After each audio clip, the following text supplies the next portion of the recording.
My professor, when I was doing postgraduate research, he said, hi-fi is only good if it's heavy. You know, mass always seems to help, but as I get older, that's not so helpful to me.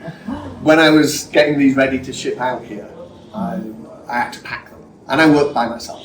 I got an office in Beverly Hills, and so I put the car over the top.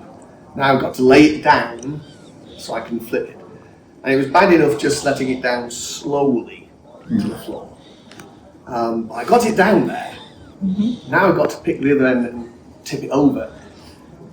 Just trying to push my fingers underneath it to make room to lift it. And then, what do I do now?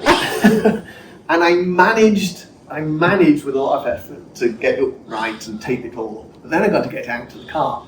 And because in the shipping boxes, they weigh 172 pounds. So 75 kilos, something like that. And I'd hired a big SUV, you know, the typical big American things.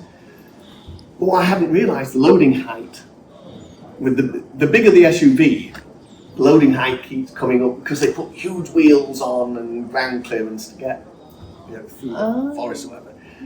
So the loading height's that high, and it was above the tipping point of the, you know, kind of centre of gravity of the speakers. I couldn't even lift them into the car. And luckily I share a car parking space with a restaurant. And just then they had a delivery. So, can you come and help me? And we were both trying to get the speaker. So I have to get that fixed for the future.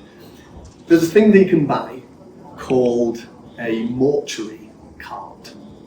It's for taking coffins with bodies in it. And you wheel it like a dolly, tip it down, and then each end you crank up, and it slowly cranks up to the height that you need. And so I was telling my wife about this. You're not really going to buy a mortuary cart, are you? 3 uses. Move my speakers. When my back goes out and I can't move, and when I'm you dead, can get me home. And then when I'm dead, we can save some funeral expenses. So that's next on my shopping list. So it's a development from Sourcepoint 10, and obviously floor standard 3-way instead of 2-way. So it's exactly the same driver as in the Sourcepoint 10, but put its own separate enclosure. There's 3 enclosures inside here, one for the mid-range. Each base driver with its passive radiator has a separate enclosure inside to keep them separated, and then the base drivers are running parallel, crossing over about 130 hertz to the mid-range, and then at 1.4 kilohertz to the tweeter. Quite a complex network in there.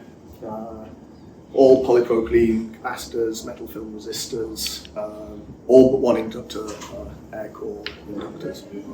And with a switch, just like with the switch for the Sourcepoint 10 Master Edition, the switch for the treble level. And base drivers are short coil, long gap, so underhung, with 2 neos driving each end of the gap to force the flux across, and passive radiators on the back. So that's why it's the V10 for 5 10-inch things. The working title originally was going to be Sourcepoint 10-10-10, until I added passive radiators on the back instead of vents. I couldn't really call it the Sourcepoint 10-10-10-10-10, so it became the V10. Retail €9,000 a pair, so very good.